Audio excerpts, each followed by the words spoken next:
Non, c'est 30 jours. C'est des petits joueurs, les mecs. Ça va rien. Tu mets de l'huile d'olive, on va, Bezrat Hashem, par votre permission, si vous permettez, commencer l'étude ensemble tous, Bezrat Hashem, l'étude du Likutei Moharan, la Torah numéro 5. On est en plein milieu du passage numéro 2. On est en plein milieu de l'étude de Rabbeinu au sujet d'appliquer les mitzvot besimcha. Ça a commencé par le fait que Rabbeinu a ramené un paragraphe de la Gemara, Masechet Ta'anit, Kol ha'olam lo nivra ela bishvili, le monde a été créé que pour moi. Donc, il dit Rabbi Nachman, il est le monde sous ma responsabilité. Puisqu'il est sous ma responsabilité, il dit Rabbi Nachman, je dois essayer d'être éveillé, d'avoir les yeux ouverts, d'être attentif au monde et de pouvoir essayer de voir les manques, les réparations, comment essayer d'arranger le monde, de le rendre meilleur, de faire du bien dans le monde. Vous savez, mes amis, vous savez, on est dans ce monde-là de passage. On est dans ce monde-là, on est là, et demain on n'est pas là. Mais c'est vraiment comme ça. Et vous savez, c'est quoi qui reste à la fin, en fin de compte? C'est quoi qui reste de toi dans ce monde? Rabbeinu, il dit, c'est pas intelligent d'être que en haut dans le monde futur. L'intelligence, c'est d'être vivant dans les deux mondes, il dit Rabbeinu. C'est ça l'intelligence. Il dit Rabbeinu, de vivre dans ce monde, bah, c'est facile, tu es déjà là, tu vis. Un homme, il fait du business, il achète des maisons, il voyage, il se fait des kiffs, il se fait des choses comme ça et comme ça. Bon, c'est la normalité de tout le monde. Il y a des gens qui ont choisi de vivre le monde futur dans ce monde. C'est des gens qui n'ont aucun lien à ce monde. C'est des gens qui étudient la Torah. Ils sont dans le monde de la Torah. Ils n'ont pas besoin d'écouter les nouvelles. Ils n'ont pas besoin d'écouter ce qui se passe. Ils connaissent même pas c'est qui le Premier ministre. Ils savent rien. Ils connaissent juste la Halacha, la Gemara, le Midrash. C'est tout. Ils connaissent le Rashba, le Ritva. Ils connaissent rien d'autre. C'est ça leur monde à eux. Et eux, ils vivent dans un monde qui a un monde futur. C'est le monde de la Torah, le monde spirituel, le monde réel qu'on peut appeler. Mais Akadosh Baruch Hu t'a mis dans ce monde-là. Akadosh Baruch Hu nous a mis dans ce monde. Les pieds, ils sont sur terre. On doit manger, on doit aller dormir, on doit aller aux toilettes. Que tu le veuilles ou pas, tu es obligé de le faire. Et malgré tout ça, c'est pas ça le but, il dit Rabbeinu. Il dit Rabbeinu, le but c'est quoi? C'est de vivre dans les deux mondes. Alors maintenant la question c'est, comment je peux vivre dans les deux mondes? Alors, c'est très délicat, parce que souvent, on trouve que les deux mondes se contredisent. D'accord ou pas? Il y a des gens qui vont dire, si tu es dans ce monde-ci, si tu travailles, si tu as une objectivité, si tu as des trucs, etc., donc t'es pris par ce que le monde il a à te proposer. Donc c'est un peu difficile de servir à Kadosh Baruch Hu. Alors oui, de temps en temps, j'ouvre un livre, une heure, une petite demi-heure, mais ça ne devient pas ta vie, ça. C'est quoi ta vraie vie alors? Ta vraie vie, c'est comment payer tes dettes, comment agrandir la maison, comment essayer de trouver un nouveau travail pour que tu gagnes. C'est ça qui t'occupe, c'est ça qui t'occupe. Donc tu ne peux pas t'occuper du monde futur. Par contre, si tu prends un homme qui s'occupe que du monde futur, lui, il va te dire, moi je suis dans ma yeshiva, moi je suis dans mon étude, moi ce qui me tracasse, c'est ce que je vais comprendre le Tosfot du Daf Yomi d'aujourd'hui. C'est ça, moi, ce qui me tracasse. Si je vais pas le comprendre, le Tosfot du Daf Yomi, je vais être en vraie galère. Parce que demain, il y a un nouveau Daf Yomi. Demain, j'ai de renouveau, je peux pas avancer, ça veut dire. C'est ça, ma vraie galère. C'est si j'essaye d'ouvrir le Rashba ou le Ritva pour essayer de comprendre ce que la Gemara dit ou ce que le Shulchan Aruch dit. C'est ça, moi, qui me tracasse. Donc maintenant, va faire rentrer un homme comme ça, va lui dire, non, écoute, il faut que tu ailles une parnassa, donc tu vas vendre des pizzas. Tu peux pas lui dire à un homme comme ça un truc. Tu peux pas. Même s'il doit aller au travail, il peut pas. Il peut pas. Un homme comme ça, tu peux pas le mettre vendeur de pizza. Avec tout ce que tu peux dire, tu peux pas. Sa tête, elle est pas là. C'est comme Rabbi Israël. Rabbi Israël, quand il habitait à Givat Shaul, sa femme était malade. C'était la période où sa femme elle est partie de ce monde. Sa femme était très malade. Et à la maison, ils avaient besoin malheureusement d'acheter des trucs, etc., pour que sa femme elle soit en bonne santé. Et Rabbi Israël n'avait pas de quoi il n'avait pas. Même à l'époque, un peu plus tard, il n'avait pas d'argent, le pauvre. Et en plus, le ministre Chazar, il était mort, donc il n'y avait personne qui l'aidait. Il était tout seul dans le monde. Et il était obligé de rentrer au travail. Et Rabbi Israël est allé, qu'est-ce qu'il faisait? C'était quoi son travail?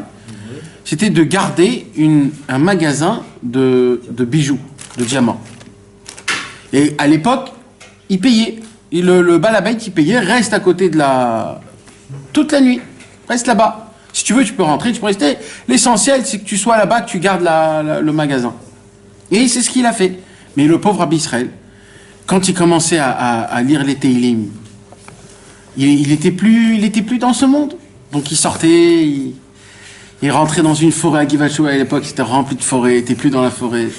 Le balabaït, il vient le matin, le magasin tout ouvert, vide. Qu'est-ce qui se passe? Il lui dit, je t'ai payé le premier jour, comment on peut faire une gaffe le premier jour? Et il savait pas quoi faire, Rabbi Israël. Il s'est dit, je sais pas t'expliquer, j'ai pas fait attention. Je suis parti, j'ai parlé à Hachem, je sais pas, il lui dit, je m'excuse. Il est allé voir la femme de Rabbi Israël, il lui dit, dis-moi, il est normal ton mari? Mais qu'est-ce qu'il a? On lui paye pour faire un travail, il sait pas le faire, je comprends pas. Et Rabbi Israël, il était pas bien du tout, il est allé dans la forêt, il a dit, Ribono Shel Olam, comment c'est possible, etc., etc. Et bien, le même jour, la police, ils ont retrouvé le voleur. Ils ont ramené toute la marchandise. Et Rabbi Israël se pointe le deuxième soir. Et le balabait, il dit, mais tu crois vraiment que je vais te laisser ici travailler comme ça? Mais tu peux pas travailler. Il lui dit, mais en fin de compte, t'as tout reçu. Il dit, oui, mais c'est pas tous les jours qu'il y a des miracles. C'était une fois, ça s'est passé une fois, je vais pas te la redonner. Mais il a compris que il avait dit comme ça, il avait dit, ton mari, c'est pas un homme, c'est un ange. Il peut pas travailler. Et ça avait fait un truc dans la tête de sa femme, à Rabbi Israël. Ton mari, c'est un ange. C'est pas un homme. Un homme, quand il est dans la Vodat Hashem, quelque part, tu peux pas lui demander, va payer ça, va au Bitoach Lomi, attendre avec... Tu peux pas, ce sont des gens qui sont pas là. Un jour, un grand Rosh Yeshiva, un grand Rosh Yeshiva, il est descendu. Sa femme, elle lui a dit de faire descendre la poubelle. Maintenant, lui, dans sa tête, il n'y a qu'une seule chose. C'est toute la dracha qu'il va dire dans la Yeshiva. C'est le jour où la dracha, une fois par semaine, il y a le shiur du Rosh Yeshiva où toute la Yeshiva écoute le shiur. Et lui, il était tellement dans son... Il n'a pas entendu, il a pris le premier sac qu'il y avait à la maison, il l'a jeté à la poubelle. C'était un sac rempli d'argent. C'était de l'argent qu'il devait donner à sa fille qui devait se marier. Il l'a jeté à la poubelle. Et sa femme, elle lui dit, mais tu t'imagines que j'ai fait attention, que tu as pris le deuxième sac, et heureusement qu'on a retrouvé le sac à la poubelle, mais tout aurait jeté. Parce qu'ils sont pas dans ce monde. Eux, vous croyez que cet homme, quand il s'assoit, il voit une bouteille de coca, il voit des pizzas, il voit des gâteaux. Il voit pas tout ça. Il a dans sa tête, il est dans un autre monde. C'est un autre monde. Tu viens, tu lui parles de quelque chose, il te répond, mais il n'est pas là. Il n'est pas là. Donc normalement, quand un homme il vit une vie d'un monde spirituel, apparemment, le monde spirituel ne colle pas avec ce monde, apparemment. C'est impossible. En plus, la grossièreté de ce monde, elle est tellement grossière que tu peux pas le vivre, que tu le veuilles ou pas. Mais Rabbi Nachman, il vient nous briser une mouskama, comment on dit, comment Une affirmation. Un préconçu, ouais. Que quoi? Que oui, c'est possible. Rabbeinu, il dit, c'est pas juste que c'est possible. Rabbeinu, il dit, le Hémet, c'est d'être vivant dans les deux mondes. Comment on peut être vivant dans les deux mondes? Parce que même si tu parles de la mort, quand un homme, il meurt et qu'il va dans le monde futur, t'es mort. Tu vis plus en bas, que tu le veuilles ou pas. Alors comment tu peux vivre dans les deux mondes? Tu peux pas vivre dans les deux mondes. Mais, vous savez, mes amis, chaque homme dans ce monde, c'est comme une graine. Chaque homme, il plante une graine dans ce monde. Des fois c'est une seule, des fois c'est deux, des fois c'est 10, des fois c'est 100. Et dans ces graines-là, il reste à tout jamais dans ce monde. Ça embellit le monde un peu plus. Tu as embelli le monde un peu plus. Comment? Par rapport au bien que tu as fait dans le monde. Quand tu fais du bien dans le monde, ce bien, il reste tout le temps. Pourquoi? Même si le bien n'a pas été fait. Mais l'acte du bien que tu as fait, si tu as aidé quelqu'un, si tu as renforcé quelqu'un, si tu as même donné un petit nahat, comme on dit, comment on peut dire, un petit kiff, un réconfort, même un petit mot, ou alors un petit, comment ça va, Baba? Ça va bien ce matin? Tu lui fais un sourire. Juste cet acte, c'est cette énergie avec ta main que tu as fait. C'est une énergie que tu as sortie. Tout, c'est de l'énergie. Tout est calculable. Quand tu t'assois, tu as créé de l'énergie dans ce monde. Cette énergie, elle s'en va pas en l'air. C'est une énergie qui existe. C'est de la physique. C'est Einstein qui l'a prouvé. Aucune énergie dans le monde ne part en vain. Toute énergie, quand je fais comme ça, ce que je viens de faire, ça va rester à tout jamais dans ce monde. Et c'est une énergie quelconque qu'elle part et qu'elle va faire je ne sais pas quoi. Mais elle reste toute sa vie. Donc, quand un homme il fait un acte de bien, de bon dans sa vie, quand il part de ce monde, en vérité, il est encore vivant. Pourquoi il est encore vivant? Parce que l'acte, l'effet, l'impact, il est encore là. Vous savez, quand il y a une bombe atomique, il y a le champignon, mais juste avant le champignon, il y a le souffle. Ce souffle-là, quand un homme il fait une mitzvah, mes amis, c'est comme une bombe atomique. Il y a le champignon qui monte dans le ciel, c'est la façon de la mitzvah que tu as fait dans ce bas monde. Que tu as appliqué une mitzvah, mamash, tu as fait une mitzvah. T'as fait quoi? Tu as envoyé une bombe atomique, une énergie incalculable, une lumière, une puissance qui monte en haut, mais ça reste pas en haut. Il y a aussi le Hedef, il y a aussi le souffle d'en bas. Le souffle d'en bas, c'est combien cette mitzvah, elle va aller et propager. Chez tes copains, chez tes amis, chez ta femme, chez tes enfants, chez tes voisins, là où tu pries. C'est un souffle. Chaque mitzvah, elle a un impact. Alors des fois, la mitzvah, elle a un petit impact. Bon. Et il y a des fois, il y a des mitzvot qui ont des impacts très forts. Quand par exemple, tu fais quelque chose que c'est difficile, mais tu le fais quand même, ça a un impact qui est très fort. De base, tu veux pas le faire. Ou alors quand tu fais quelque chose et tu comprends que ce que tu as fait, c'est quelque chose d'important. Par exemple, de danser, de chanter, à remercier Hachem que j'ai les tzitzit. Ça fait combien de temps qu'on l'a pas fait, ça? Vous savez, mes amis, que la mitzvah de tzitzit, c'est une mitzvah que sa gimatria à elle, c'est la gimatria de 613. Alpi pshat alacha, pshat, on rentre pas dans la Kabbalah, on rentre. Quand un homme il a un tzitzit sur lui, le pshat, la Torah nous dit, cet homme-là il applique 613 mitzvot chaque seconde. Chaque seconde. C'est une mitzvah qui est tellement simple et on l'a chaque seconde, on ne fait pas attention. Il y a un midrash qui dit que même le plus grand des pochés Israël, le plus grand rachat, qui fait les plus grandes avérotes dans le monde, mais qu'il a le tzitzit avec lui, le midrash il dit, il s'appelle pas poché Israël, il s'appelle Tzadik Veracha. Vous imaginez qu'il y a un homme, il y a un moussag, parce que nous on croit qu'il n'y a que Tzadik ou que Racha, mais c'est complètement faux. Ça existe aussi un Tzadik et Racha, ça existe aussi. Comment?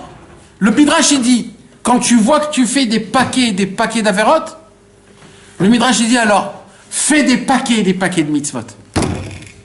Parce que je sais que si je te dis d'arrêter de faire les avérotes, tu ne vas pas arrêter. C'est un combat, c'est difficile. C'est un fait. C'est une réalité. C'est ce que tu es. C'est ce que tu es. Alors oui, tu peux changer, bien sûr. Mais c'est difficile de changer. Alors, prends un autre combat. C'est quoi le combat? Fais un paquet de mitzvot. Et oui, tu seras moitié-moitié. Comme c'est écrit à l'époque. Vechosher al pene teom. Shneem. Rabbeinu il dit. Or vechosher. Dans le Midrash, il y a écrit quand Akadosh Baruch Hu a créé le ciel et la terre, la lumière et l'obscurité, les deux étaient en même temps. Comment c'est possible? Puisque l'obscurité, c'est quoi? C'est quand il n'y a pas de lumière. D'accord? Et la lumière, quand il y a de la lumière, il n'y a pas d'obscurité. Alors, Rabbeinu, il dit, c'est quoi le tohu vavohu dans le Midrash? C'est shneem ayu poalin beotoet ou bevatachat. Les deux en même temps, l'obscurité et la lumière, les deux en même temps, ils étaient ils étaient comme ça. Parce que l'obscurité première que Dieu a créée, Dieu il a créé. C'est une création, l'obscurité. L'obscurité, c'est pas un manque de lumière. Après, c'est devenu un manque de lumière. Mais quand Dieu a créé le monde, l'obscurité, c'est quelque chose qui a été créé. C'est moins qu'une création mamash, mais c'est une création quand même. Donc les deux en même temps. Et il dit Rabbi Nathan dans l'Ikouta Halachot, ça veut dire quoi? C'est quand Chas v'Shalom, un homme, il voit qu'il n'arrive pas, il voit que malheureusement, il s'étale dans la Vodat Hashem, il n'arrive pas. Alors Rabbeinu dit l'honora, c'est pas grave, avant la création du monde, les deux en même temps, ils étaient là. Tu peux être aussi rachat, mais aussi tu peux être un tzaddik. Un ne doit pas venir sur le compte de l'autre. Et alors que tu as un rachat. Parce que tu as un rachat, tu ne veux pas faire des mitzvot, fais, sois aussi un tzaddik de l'autre côté. Donc quand un homme, il fait dans le monde des mitzvot, mes amis, d'après ce qu'on a appris nous, l'impact le plus grand qui se passe dans le monde, c'est quand tu obtiens, quand tu fais la mitzvah besimcha. Pourquoi? On va l'étudier ce soir, Bezrat Hashem. Maintenant, quand un homme, il part de ce monde, malheureusement, mes amis, la seule chose qui reste dans ce monde, et qui c'est important, parce que, comme on a dit, Rabbeinu nous demande, nous ordonne, de vivre dans les deux mondes, en même temps. Parce que c'est pas un inyan de vivre que dans un seul monde. Il faut vivre dans les deux mondes. C'est quoi qui reste de toi? C'est la bonté que tu as laissée dans ce monde. C'est le bien que tu as fait dans ce monde. C'est Kol Haolam Lo Nivra Ela Bishvili. C'est que quand tu vas partir, on va dire, eh ben lui, il a fait du bien dans ce monde. Et maintenant que lui, il est parti, eh ben il va en manquer du bien dans ce monde. Ça s'appelle un homme que même qu'il est mort, il continue à vivre. Pourquoi? Parce que le bien qu'il a fait dans ce monde, il continue. Même que lui, il est mort. Rabbeinu, il dit, comment on peut faire du bien dans le monde? Il dit Rabbeinu, il dit, on peut faire plein de choses. Mais le commencement, et bien sûr la fin de tout, il y a au milieu plein d'autres choses. Mais tout commence par la prière. C'est la seule chose qu'on a, qu'on a à la portée de la main. Parce qu'il y a plein de choses, tu peux dire, écoute, moi ça je peux pas, et ça je peux pas, ça là j'ai pas maintenant, je peux pas l'aider, qui je suis pour l'aider. Ok, ça peut arriver. Mais de prier pour quelqu'un, de prier pour l'âme Israël, de prier pour le monde, Ça, c'est gratuit. Ça, c'est le devoir de chacun de nous tous. Quand on voit un manque, quand on entend quelque chose de grave, quand on perçoit, quand on a un sentiment, il faut prier pour la réparation du monde. Rabbeinu, il dit maintenant, le problème, c'est quoi? C'est que pas toujours la porte, elle est ouverte en haut dans le ciel. Parce que si c'est après le décret, si la chose, elle s'est passée et que dans le ciel, ça a été décrété, alors les prières que tu vas prier, ils ne rentrent pas dans la même porte habituelle. La porte, elle est fermée puisque le décret a été décrété. Alors il dit, Rabbeinu, qu'est-ce qu'il faudrait faire? Il dit, Rabbeinu, il y a une solution pour découvrir c'est quand le Xardin, et c'est quand il y a eu le Xardin ou quand il n'y a pas eu le Xardin. Rabbeinu, il dit comment? Il dit en appliquant les mitzvot besimcha. Jusqu'à là, on est arrivé plus ou moins dans l'étude de notre Torah du Likutei Moharan. Comment? On va le voir ce soir, Bezrat Hashem. Alors maintenant, Rabbeinu nous avait expliqué que il y a deux sortes de prophètes. Le prophète qui voit une vision qui est propre, qui est claire, et le prophète qui voit sa vision moins claire. En hébreu, ça s'appelle Aspaklaria Meira, Aspaklaria She'ena Meira. Le miroir qui éclaircit, le miroir qui n'est pas éclairci. La fenêtre qui est claire, qui est transparente, ou la fenêtre qui est moins transparente. Il y a Moshe Rabbeinu, quand il donnait des prophéties, c'était Zé, ça. Et quand les autres, ils donnaient leurs prophéties, c'était Ko, c'est-à-dire comme. Donc c'est pas 100%. Alors là, on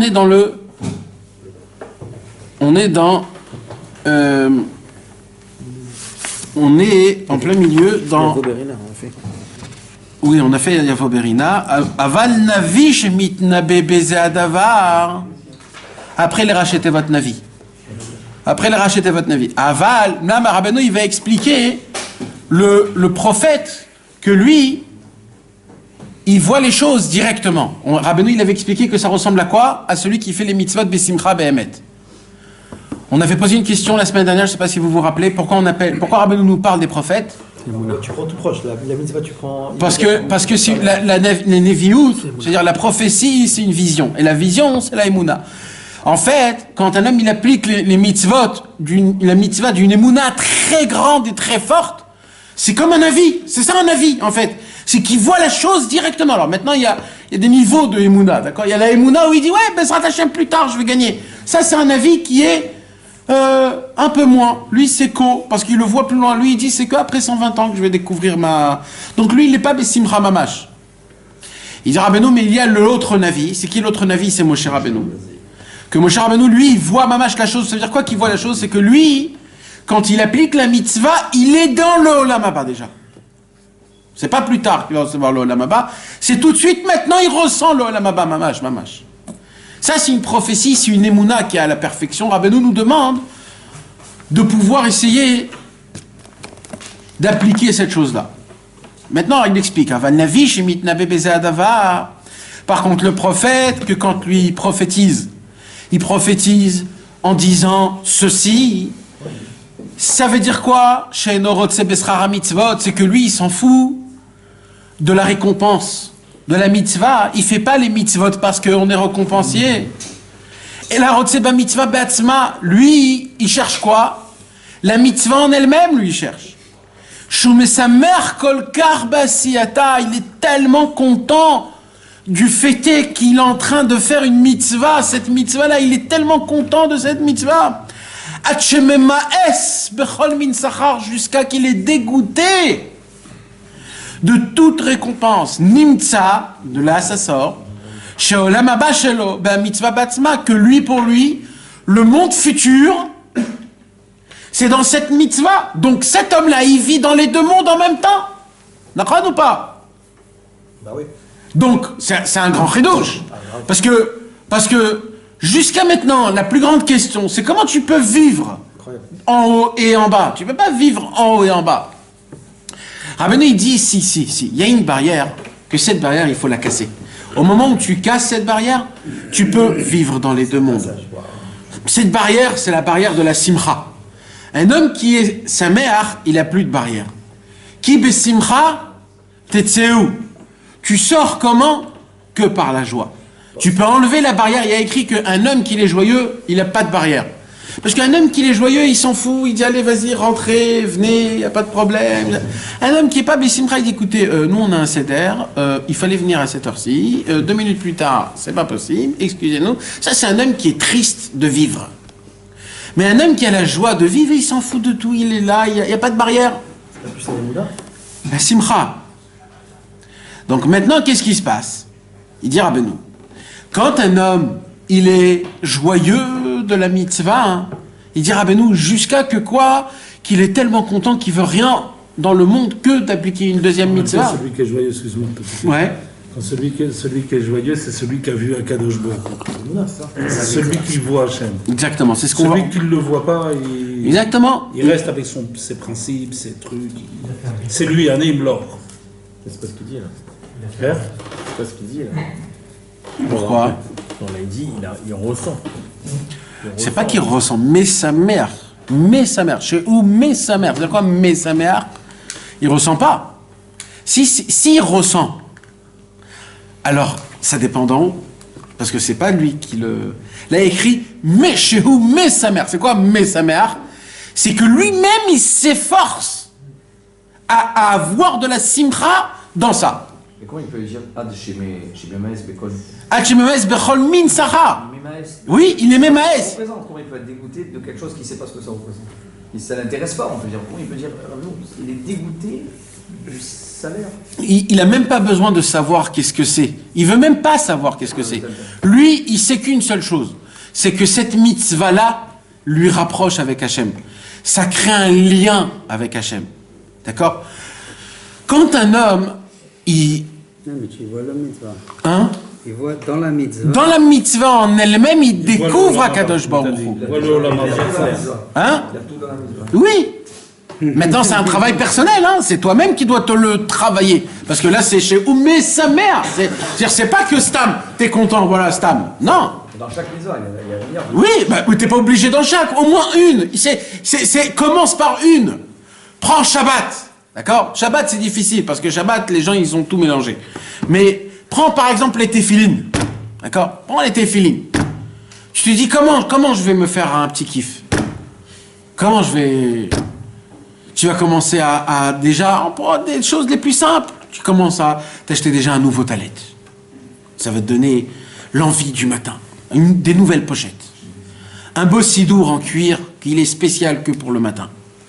Tu t'achètes plein, comme les accessoires qu'on adore, les iPhones, les iPads, les trucs. On a 150 milliards de trucs électroniques, etc., etc. Il faut faire pareil dans la Vodat Hashem. Après, ça va donner du cheshek. Si tu as un peu d'argent, achète-toi des nouvelles téphilines qui sont méoudar, tu vas commencer à te préparer avant. Tu vas dire, ceux-là, ces téphilines, je parle pas avec eux. Et là, tu sais que c'est spécial. Tu parles pas, ils sont propres, ils sont kadosh, tu commences à créer des barrières que grâce à ça, t'as rien par rapport à ce monde. Ça devient iroudi, ça devient unique, ça devient spécial, c'est un nouveau travail. Et là, tu vas voir comment tu vas être content. Bon, Hachem, j'ai mis mes téphilines. Tu vas te dire, bon, je vais étudier un petit peu avec les téphilines, parce que quand on étudie avec les téphilines, ça donne des asagot, ça donne du roi Hakodesh. Rabbeinu, il dit que les téphilines de Rabbeinu Tam, c'est le moire du Mashiach, et grâce à ça, mon cerveau, il va penser comme la venue du Mashiach. Donc tu vas te dire, je vais rester encore une minute, chaque minute, ça m'enlève, ça rend mon cœur et mon cerveau comme le Mashiach. C'est que ça qu'on demande. Et des tout petits trucs. Maintenant, si tu penses pas à tout ça, il n'y a rien qui se passe. Tu as le Sahara Olam Haba, tu as tout ce qu'il faut en haut, mais pas ici. Rabbeinu, tout son inyan à lui, c'est quoi? C'est que tu vis les deux mondes en même temps. C'est que ton Olam Haba, tu l'as déjà maintenant. Maintenant. Tu vas mettre les téphilines et pour toi, c'est le Olam Haba le plus grand. Quand tu vas enlever tes téphilines, tu vas dire waouh, quel mérite. Parce que tu as commencé à goûter à commencer un petit peu. Tu commences à ouvrir la petite fenêtre, elle commence à éclaircir. C'est à ça qu'on pense. C'est pas au Sahara. Exactement. C'est pas du tout. C'est pas de te dire grâce à ça, je vais avoir ça et ça va me faire ça et dans le set ça. Hein? Dans certaines mitzvot, on l'a ça, quand on allume les début, bougies c'est le début. Hanouka, quand on voyage à Oman, on n'attend rien en retour. Ouais. Non. Oui. Pas dans toutes les mitzvot. Les Maes, les Sahara Olam Haba, Ouais. c'est le cycle de Baal Shem Tov. Ah. Quand il a dit, Hachem, il a dit, voilà, t'as plus dans la main, maintenant tu peux là. Ah, Nachon. Je sais qu'il n'y a pas de... Nachon. C'est une très belle... Nachon, il a fait... C'est que, comment on peut expliquer chez Oumema S? Comment tu peux être dégoûté? Alors, il dit que quand le Baal Shem Tov il a voyagé en Eretz Israël et qu'il avait promis un enfant au couple, alors Akadosh Baruch Hu, il lui a dit t'auras plus de Olam Haba. Alors là, qu'est-ce qu'il a fait le Baal Shem Tov? Il a dit Kaha, comme ça. Eh ben si c'est comme ça, ben je vais servir Hachem sans aucun Olam Haba, encore mieux. C'est ce que j'attendais en fait. Donc il a été Memaes, il a dit ça, que ça part. C'est ce que j'attendais, sauf. Donc lui, Mamash c'est ça, c'est une belle chazak. On peut le dire, hein? Nous on est des crabes, nous, qu'est-ce qu'on est, nous? Nous on dit ce qu'on veut, ça sert à rien. Non, on est rien du tout, on est des rigolos. Le Baal Shem Tov, lui, il savait qu'est-ce qu'il avait en haut. Lui, il savait. C'est comme si tu gagnes le gros lot 50 millions, tu prends tous les 50 millions, je m'en fous, allez, vas-y, jette. Ça, tu peux le faire. Personne au monde peut le faire. Pourquoi? Parce que... On n'est même pas capable de perdre ce même 100 shekels, on n'est pas prêt à le jeter. Imagine-toi, tu as 50 millions. 50 millions, tu vis comme ça, tu prends tout, tu jettes. Eh ben 50 millions, c'est encore rien par rapport à le Baal Shem Tov, parce que lui, il l'avait en haut dans le ciel. Et chaque jour, ouais. chaque jour, il ne voulait pas que je lui reste le moindre. Rien du tout. Les qui sont mes amis, on continue un petit peu, parce que je vais arriver juste au Keta Abba. עד שממאס בכל מין שכר נמצא שעולם הבא שלו והמצווה בעצמה וזה בחינת נביא היינו שילום שכר. C'est ça le navi. C'est quoi navi? C'est shilum sachar, c'est de payer parce que la neviut, la prophétie, c'est quoi la prophétie? C'est la emuna, c'est ça que tu vois dans le futur. Tu vois dans le futur ton sachar. C'est où dans le futur ou maintenant, ça dépend. Beprinat aspakara mirak mo adam aroe davar mikarov, comme quelqu'un qui voit quelque chose de proche. Beria yafa ou bara, d'une vision qui est propre et belle. De même manière, il est né, c'est-à-dire il a un plaisir de la mitzvah elle-même. Vescharo negedenav, et lui sa récompense, elle est en face de ses yeux. C'est quoi? C'est la mitzvah en elle-même. L'homme qui est de ce niveau-là, mitzvah besimcha de la kolkar, qui a la possibilité d'appliquer cette mitzvah besimcha très grande, ad, jusqu'à jusqu'à qu'il est prêt à ne pas prendre aucune récompense du monde futur pour cette mitzvah-là, ou lui, yachol leida, il peut savoir, ben kodem gzardin, leachar gzardin. Un homme comme ça, lui, il peut savoir la différence entre le Kodem Tzardim ou la Chagin. Ça veut dire, non, sinon Rabbeinu il parle pas au Baal Shem Tov, Rabbeinu il te parle à toi. Et à qui il a écrit le Likutei Moharan? Il a écrit à toi. Alors, c'est à toi. Toi aussi. Nous on peut arriver à ça. Mais alors pourquoi il a écrit Rabbeinu? Pourquoi il a écrit le Likutei Moharan? Rabbeinu il a dit, depuis l'âge de 3 ans, jusqu'à l'âge de 70 ans. Le Likutei Moharan il est fait pour tout type d'âge. Même 3 ans. Le Likutei Moharan, il est fait même pour un enfant de 3 ans. Chas v'shalom de dire qu'il y a une virgule ou un point que même un enfant de 3 ans ne peut pas appliquer dans le Likutei Moharan. Alors lui, son application, c'est pas le tien. Le tien, c'est le tien. Chacun, mais l'application en elle-même, Rabbeinu, il parle à tout type d'âge. Chas v'shalom de dire que c'est pas pour nous, ou c'est pas pour nous, etc., etc. C'est un travail que nous. Et celui qui veut voir comment ça s'applique en nous, il faut qu'il lise le Likutei Halachot. Le Likutei Halachot nous a fait montrer comment c'est applicable, comment on peut le faire. Entre autres, on avait dit, mes amis, je vous rappelle juste, que une des raisons pour laquelle c'est le tzaddik qui fait ce travail-là. Bien sûr que c'est le tzaddik qui fait ce travail. Nous, on ne fait pas ce travail-là. Alors pourquoi Rabbeinu, il a écrit ça? Rabbeinu, il a écrit, et ça c'est un klal dans tout le Likutei Moharan. Il y a un Sichot Haran qui dit, quand tu n'arrives pas à faire, fais comme si. Il y a un Likutei Halachot exceptionnel que Rabbi Nathan il dit comme ça. Il dit, c'est un Likutei Halachot mamash, très dur. Rabbi Nathan il dit, vous voulez savoir quelque chose? Béhémet, tout ce qu'on fait dans la Torah, quand on le voit comme il faut avec une vraie loupe, c'est tout B'diavad. Tout c'est B'diavad. Premièrement, on va commencer déjà par le fait est qu'on est tous impurs. on n'a pas la vache rousse. Donc déjà, tout ce qu'on fait, Bediavad, déjà, un. Et ça fait 2000 ans, ça. Déjà, on a commencé, d'accord? Deuxièmement, tout l'application de Torah au mitzvot, le Kriyat Shema. À l'époque, la Gemara, mes amis, la Torah s'étudie debout. C'est écrit dans la Gemara, Maseret Megillah. La Torah s'étudie debout. Oui, c'est pas assis, c'est debout. Rabban Gamliel, il est parti de ce monde. Malheureusement, les corps, ils ont été khalash. Alors on s'assit. Maintenant, c'est devenu aujourd'hui les standards avec les coussins, avec les trucs. C'est-à-dire que tu ne dois même plus bouger. C'est-à-dire déjà tout devant toi, etc. Mais bon, on va laisser ça de côté, d'accord? Maintenant, il y a d'autres choses. Il y a tout le reste. La Torah, Chutz La'aretz, la Torah de Eretz Israël. On n'a pas la moitié des mitzvot, mes amis, on ne peut pas les appliquer à cause du Beth Amikdash. La moitié. Tout ce qu'on fait, c'est Bediavad, dit Rabbi Nathan.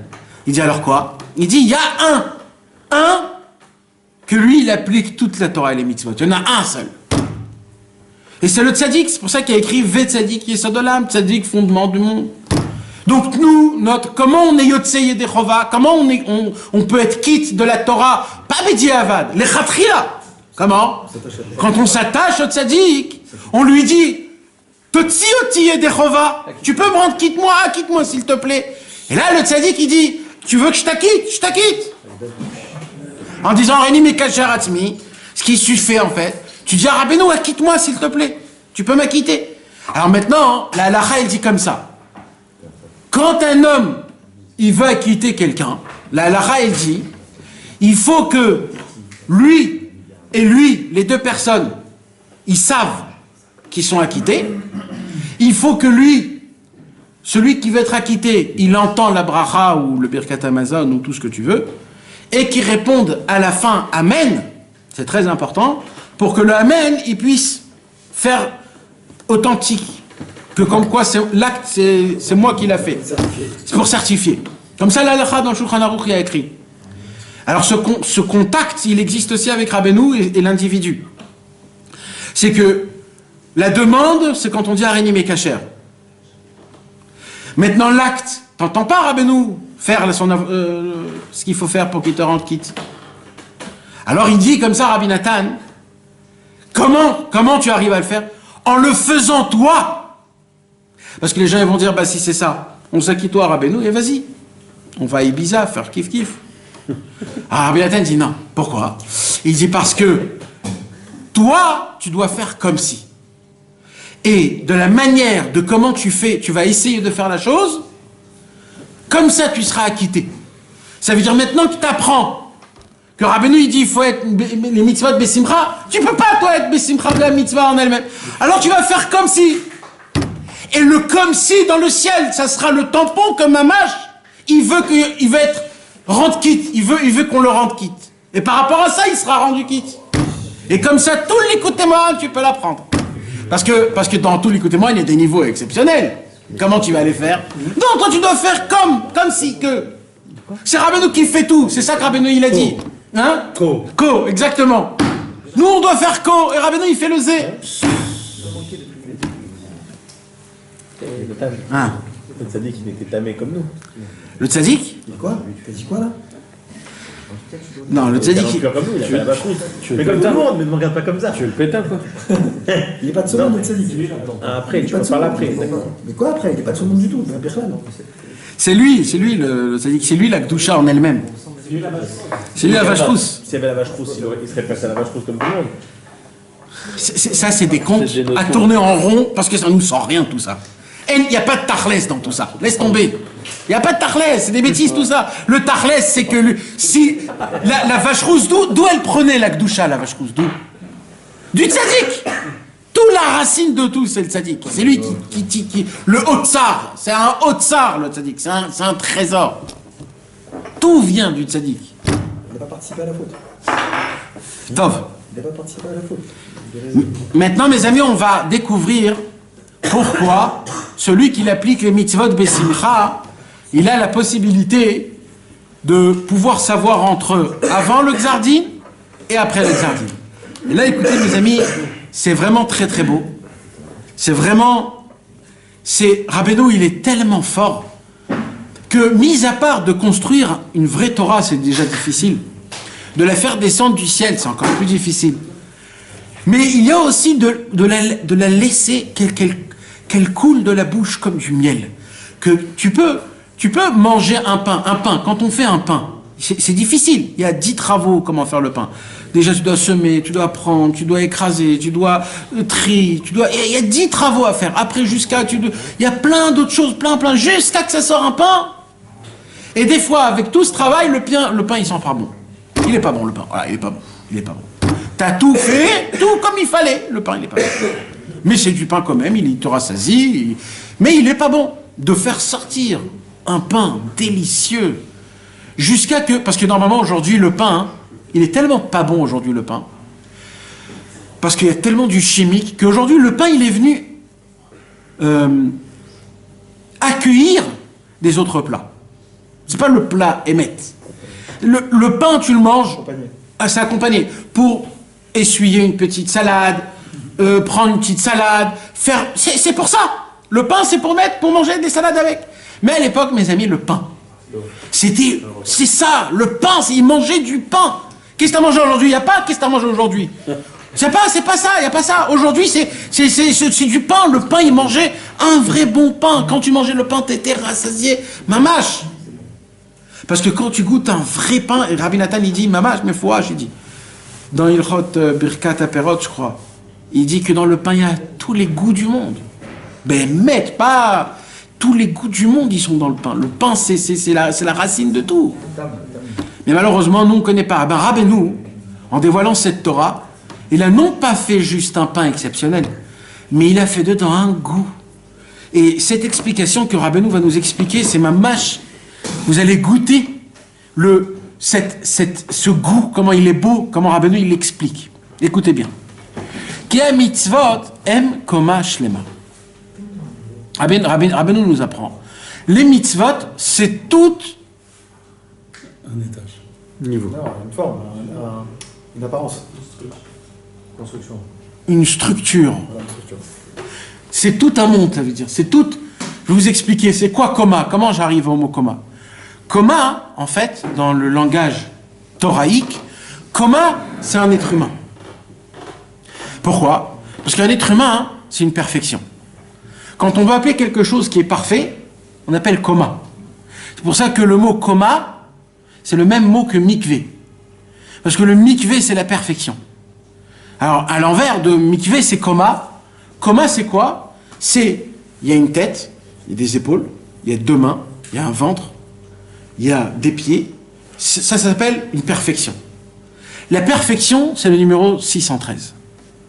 Dans le numéro 613, ça s'appelle, dans le lachon de la Kabbalah, ça s'appelle un partsouf, une face, une figure. C'est tout un monde. Ça veut dire, d'un coma, tu peux créer un monde. Vous savez, aujourd'hui, il y a des bases cachées souterraines dans le pôle Nord. C'est la bulle si le monde part en faillite. Alors là-bas, il y a toutes les graines de tous les fruits et légumes. Il y a toutes les sortes de... Il y a comme un mini monde en entier. Comme ça, si le monde il est détruit, ils peuvent recréer un autre monde rempli de bêtises qu'il y a aujourd'hui. C'est-à-dire, ça veut dire que même la bêtise, elle est éternelle. Ça veut dire il y aura toujours des imbécilités. Comment faire de l'électricité. Il y a là-bas toutes les injections des maladies, etc. Pour créer un autre monde pareil. Koma Shlema, c'est quoi? C'est ça, c'est un monde. C'est un équivalent d'un monde en entier. Alors, ça, il existe dans 3 dimensions. Ce coma, c'est quoi le coma? Je répète, c'est une perfection mondiale. Perfection où il y a tout. D'accord? Ça existe dans 3 dimensions. Dans Olam, dans Shana et dans Nefesh. C'est-à-dire, dans le Nefesh, dans le corps humain. Il y a en tout 613 magnonymes, c'est-à-dire des veines et des membres, que chaque membre en lui-même, c'est une invention exceptionnelle qui a un travail. Le plus beau de tout ça, c'est que ce membre, tu le places dans le corps humain, il n'est pas détaché. C'est pas comme une pile que tu mets dans une voiture pour que la voiture elle puisse aller. C'est que le membre, il est attaché et relié par des autres membres. Et qu'ils ont aucun kécher avec l'autre. Le cœur, il est attaché avec les poumons. Mais le cœur et les poumons, ils n'ont aucun lien. Le cœur, il a son travail, les poumons, il a son travail. Mais Hachem, il a fait en sorte qu'il y a quand même un petit travail avec le cœur, avec les poumons. Et comme ça, tous les membres, ils sont tout seuls, d'un côté, mais Hachem a fait en sorte qu'ils soient collés à des autres membres, attachés, même avec des mêmes tuyaux, mais chacun il a son travail, un ne prend pas l'autre, mais quelque part, un et tout forment tous à quoi? Un corps humain. Complémentaire. C'est complémentaire, ça veut dire c'est une perfection.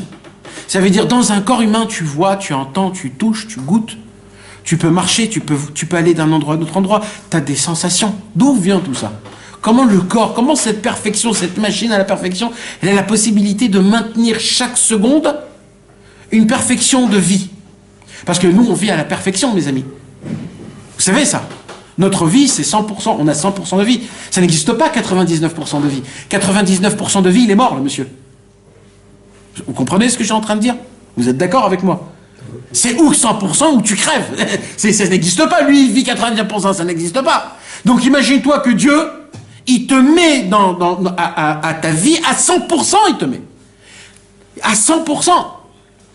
Et tout ça forme la perfection. Maintenant, il y a la même chose de tout le corps humain.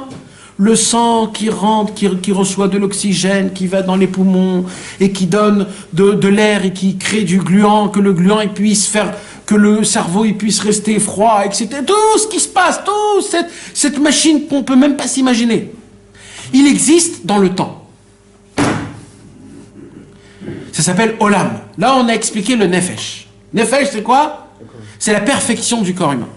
La même perfection du corps humain existe dans le temps. Dans le temps, il y a une année. Dans l'année, il y a 365 jours. C'est Olam ou Shana? Ça, c'est Shana, le temps. Non, le Shana, le temps. C'est quoi le temps? Et que chaque jour, c'est un jour spécial, mais il y a une continuation et un terminement, un à côté de l'autre. Tu peux relier aujourd'hui, hier, comme tu peux pas les relier, parce que c'est 2 jours différents. Et à la fin de la semaine, tu peux relier tous les 7 jours de la semaine à toute la semaine qui va se passer avant. Comme aussi, tu peux ne pas du tout les relier. Chaque jour est important, chaque jour t'apprends quelque chose. Chaque jour te donne une force, une puissance. Chaque jour, il a une lumière qu'il n'a pas un autre. Chaque jour, il y a une étoile qui éclaircit qu'à l'époque, il n'y avait pas d'étoile. Chaque jour, c'est une lumière qui n'a jamais existé. Chaque jour, chaque semaine, chaque mois, chaque an, elle a sa particularité, sa perfection, sa complémentarité. Elle est spéciale, elle est unique. Et le temps, mes amis, il se répète, mais d'une autre façon. Tous les 64 ans, le calendrier juif se répète, divisé par 4.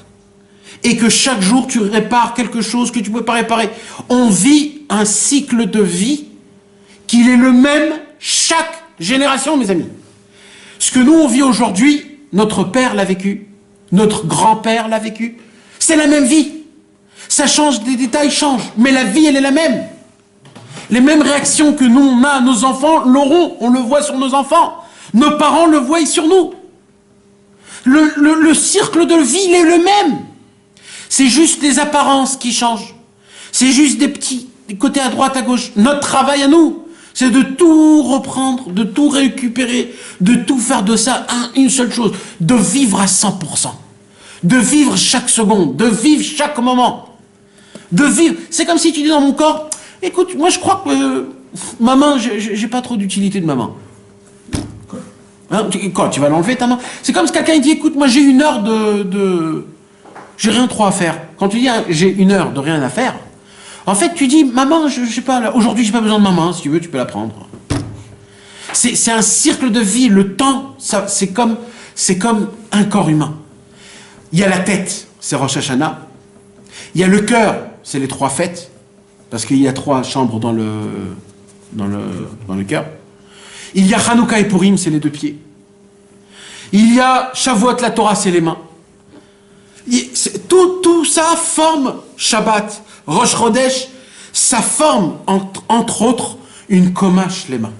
Quand un homme il applique Torah ou Mitzvot depuis le début de Rosh Hashanah jusqu'à la fin de l'année, il fait le loulav, il fait ça. Quand il prend le loulav, c'est comme la colonne vertébrale. Le cœur, c'est le étrog. Le hada, c'est la harava, les yeux, la bouche. Chaque chose, il a son embellie. La souka. À Pessah, tu dois manger les matzot, parce que tu crées le vent, tu crées le sang, tu crées tout ce qui est blanc dans le corps, c'est-à-dire les reins, tu crées les poumons, tout, tu répares tout. C'est mamache, tout est un. Et tout ça existe dans le monde, mes amis. La même chose. Il y a un Koma Shlema dans le monde. Dans le monde, il y a une tête qui équivaut à une tête, comme Rosh Hashanah, comme la tête. À nous, notre tête. C'est qui la tête? C'est qui la tête?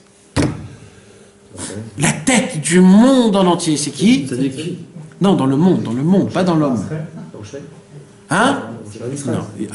Alors Yerushalayim, c'est le cœur. Hein? Non, dans le monde. Dans le monde en lui-même. Dans le monde, il y a une tête, des yeux, des oreilles, un nez, une bouche, des mains, un corps. Il y a des pieds, il y a tout. Non, le monde. Les pierres, la terre, comme c'est le monde en lui-même, le monde, la terre. L'air, ce qui se passe, ce qu'il y a dans le monde. Il y a 7 continents. 7 continents. Chaque continent, il a une partie. Chaque chose, il a une lumière, il a quelque chose dans ce monde. L'air change. Il y a le en haut et le en bas, qui est au-dessus de... Tout ça, mes amis, on peut en parler pendant des heures de tout ça. Il y a un livre qui s'appelle le Sefer Abrit. C'est un livre en entier qui explique comment il y a Olam, Shana, Nefesh, le coma de chaque chose. Comment c'est la perfection dans tout. C'est quoi la tête dans l'être humain, dans le temps et dans l'espace. C'est quoi les yeux, c'est quoi les oreilles. Et comme ça, tu peux découvrir chaque chose. Maintenant, mes amis, une vraie vie... C'est quoi la tête avant? Plus tard. Une vraie vie... c'est quand on arrive à créer... Vous vous rappelez que je vous ai parlé du souffle de la mitzvah? La bombe atomique, elle crée un souffle. Le souffle doit souffler dans ces 3 étages. Olam, Shana, Nefesh. L'espace, le temps et l'être humain. Normalement, c'est simple, c'est très simple. D'accord? Quand un homme... normalement, tout ce qui se passe dans ce bas monde, c'est toujours Olam, Shana, Nefesh, parce que tu es toujours quelque part. Il y a toujours toi qui appliques, et c'est toujours dans le temps. Donc c'est toujours... Mais le plus beau, c'est quand tu arrives à regrouper les 3 et les faire en même temps. Comme quoi, par exemple? Hein? Et les faire vivre. Alors, et comme quoi, par exemple? Alors, mis à part Rabbeinu, il y avait des tzadikim, de très grands tzadikim nistarim. Il y avait un très grand tzadik nistar, qui est parti de ce monde il y a à peu près 50 ans. Que lui, il a pris ça sur ce truc-là pour lui toute sa vie. De réparer le Olam Shana Nefesh du monde. Et qu'est-ce qu'il faisait? Vous savez, il y a des passages dans la Torah qu'on sait quand ils ont été dits.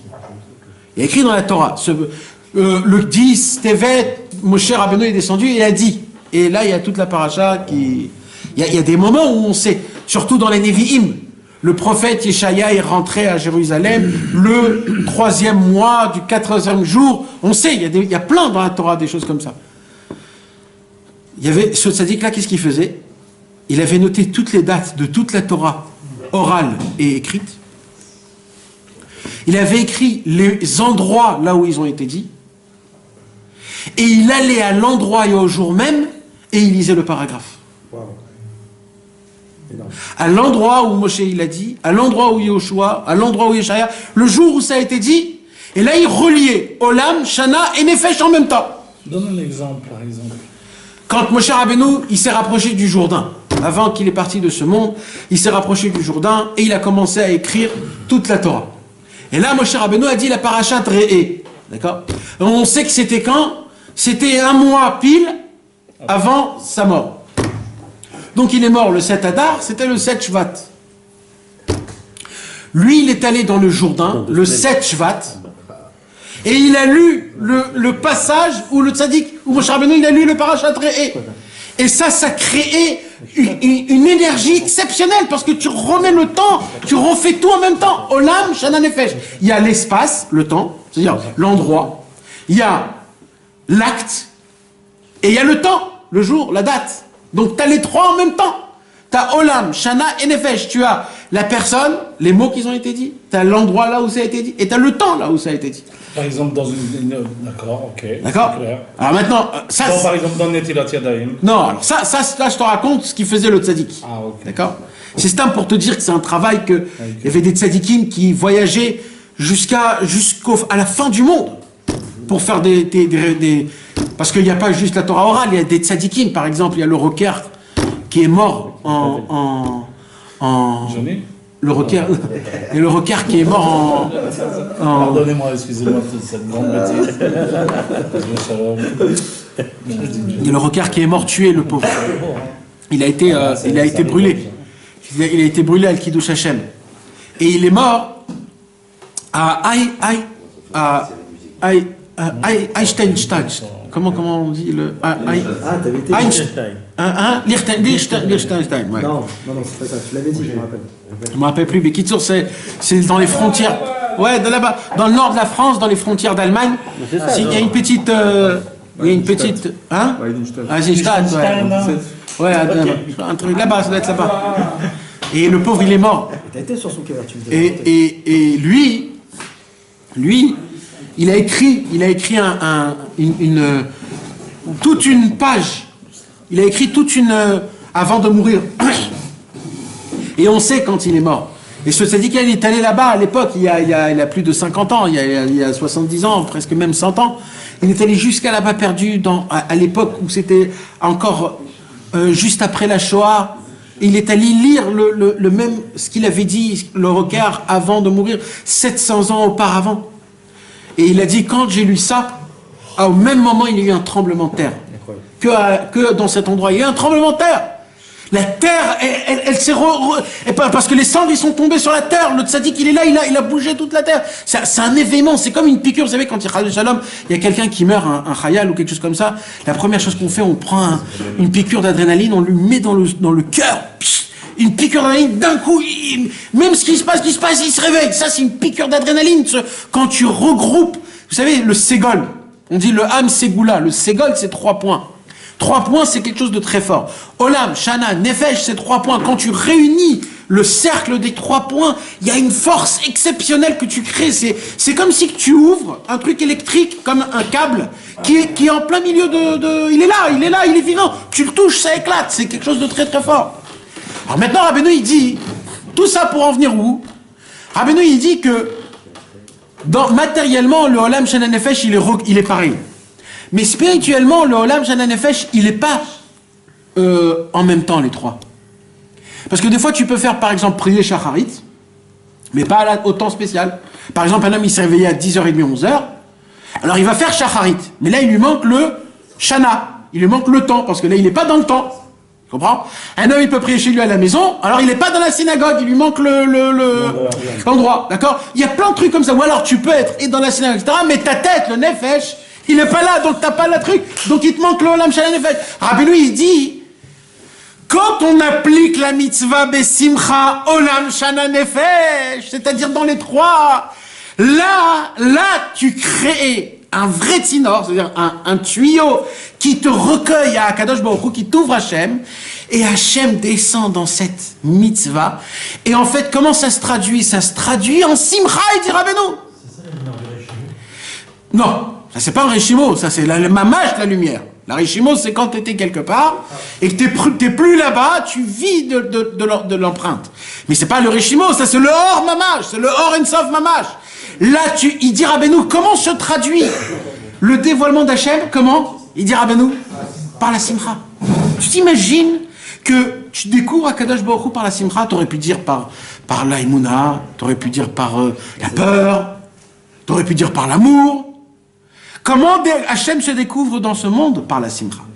Il dit Rabbeinu, quand un homme, il a une volonté énorme, il essaye de tout faire pour essayer d'appliquer cette mitzvah-là, Besimcha, donc il a, Akadosh Baruch Hu l'accorde, il ouvre la porte, il crée, il dit Rabbeinu. Prends cet exemple de Shacharit qui est super important. Non, Badaï. Prends cet exemple-là, par exemple, comment on peut être... Un homme, par exemple, d'accord. Alors, voilà. Alors, il se dit maintenant... Ça commence du moderne. Ça commence de tout, mais ça commence... Ça commence du Mais tu sais quoi, viens, on reste simple, d'accord. On va rester comme on est, nous, Béhémet, d'accord. Ça commence de la façon, déjà, de à quelle heure tu te réveilles. D'accord. Donc, un homme, il va se dire... Je vais pas aller trop dans l'extrême, ni dans l'extrême de côté. On va dire... 2 secondes, Nathan. On se réveille à 6h, à 7h. Ouais. C'est nous qui reprenons. Ok, d'accord. Maintenant, comment à 6h du matin, on va réussir à cette lumière. Voilà. Alors comment? Tu vas te dire... Afin que ta couverture, tu la jettes. Exactement. Alors en fait, tu vas dire quoi? Imagine-toi... C'est le tarpès. Imagine-toi maintenant, tu rentres dans un magasin, tu vas acheter quelque chose de très important, et on te dit qu'il est fermé le magasin. Oh, tu te dis, qu'est-ce que je vais faire? Comment je vais m'arranger cette journée-là? C'est impossible, je suis obligé de la chose. Maintenant, si on te dit, il y a une possibilité d'ouvrir que pour toi, là, le magasin. Oh, tu dis, quoi? Ben, bien sûr, à quelle heure? À quelle heure? Juste dites-moi à quelle heure? Quand un homme, il est nigache à la prière, comme si c'est quelque chose que, tu peux pas prier Shacharit toute la journée. Il y a un temps spécial que Shacharit dans le ciel, il y a 3 heures, où la porte de Shacharit est ouverte. Elle est que le matin. Et elle t'appartient que à toi. Et tu auras une possibilité, si tu as le mérite, de pouvoir ouvrir une fenêtre, de déclencher une étincelle électrique qui pourra t'allumer toute la journée que par cette prière-là. Quand tu penses à ça dans ton lit, tu te dis, mais tu t'imagines que toute ma vie... Je suis un idiot si je me lève pas. Voilà. Mais J'en ai marre d'être idiot, il y a un moment où il faut se dire, oh, ça veut dire, tu t'imagines que c'est possible que toute ma vie va changer grâce à cette prière? Rabbi Nathan, il dit, c'est possible qu'un homme change par une prière toute sa vie. Toute sa vie, elle va changer. T'es plus le même. Tu t'imagines, t'es plus le même. Tu le vois, hein, de toute façon, quand tu pries Shacharit, pendant la journée... Tu te sens mieux, tu sens qu'il y a une amtaka, t'as tout radouci. Donc ça, c'est, par exemple, c'est une fenêtre. Voilà, ça te donne une envie. C'est une union. Alors là, qu'est-ce que tu fais? Tu commences, non, pas encore. Là, tu commences à la préparer. Donc là, tu vas commencer à te réveiller, tu es toujours dans les temps. Les temps de Kriyat Shema, tu as des téphilines cachères, tu vas dans une synagogue de 10 personnes qui font une prière bien, qui ont plus ou moins une kavana, on va dire, pas une prière bâclée, etc. Et tu vas commencer à venir un peu plus tôt pour te préparer, parce que Rabbeinu il dit, c'est très important la préparation. Comme la préparation, comme ça, tu sens la mitzvah en elle-même. Donc tu viens avant et tu commences, ouais, mikvé, vadaï, mikvé. Tu sais d'accord. C'est Dakar, tu dis qu'avant la tfila. Et là tu commences à faire un peu de l'écouter de filote. Tu commences à faire un peu du tikkun haklali. Vous savez, derrière Hagav, mes amis, pour prier une belle prière, c'est tikkun haklali avant. Parce que les gens ils croient que c'est après ou pendant ou dans la journée, etc. Un conseil, mes amis, tikkun haklali avant la prière, ça fait une prière. Avant chaque prière? Non, mais le matin avant tout, ça veut dire avant tout. Et Père Shira, alors là, c'est... Ouais. Non, ouais, ça veut dire ce que tu peux, Stam, je dis des exemples. Parce qu'au moment où tu arrives à la prière, quand tu vas commencer « Odu Lashem Kiruv Vishmo », c'est plus « Odu Lashem Kiruv Vishmo ». Non, il y a l'ectorette, il y a tout ça. Mais quand tu commences « Odu Lashem Kiruv Vishmo », entends les mots que tu dis. Odu Lashem Kiruv Vishmo. Ça veut dire, Rabbeinu, il dit, quand tu dis Odu Lashem, tu appelles toute la création du monde qu'ils aillent prier Hachem. Odu Lashem Kiruv Vishmo. Appelez-le lui. Tu dis aux oiseaux, aux arbres, aux crabes, à tout le monde. Odu Lashem Kiruv. Odi ou Ba'amim Alilotav. Dites au monde combien notre Dieu est grand. Shirulo, Zamrulo, chantez-le.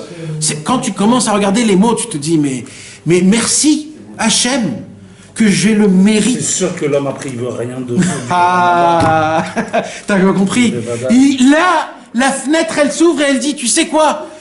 Ras-le-bol de toute la journée, du banquier, de ma femme, du travail. Je reste dans Odu Lashem Kiruv Vishmo. Je suis avec les oiseaux qui flûtent, qui sont là. Mamash, vous savez, moi je connais un ami. un homme très, très spécial, qu'il a un problème.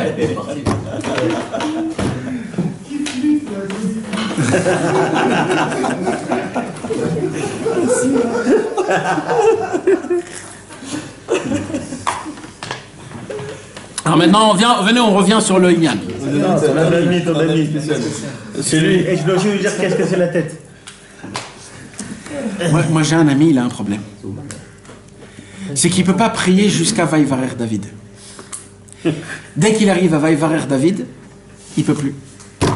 Il ne peut plus. Mamash, il ne peut plus. Il ne peut plus. Il pleure, il ne peut plus.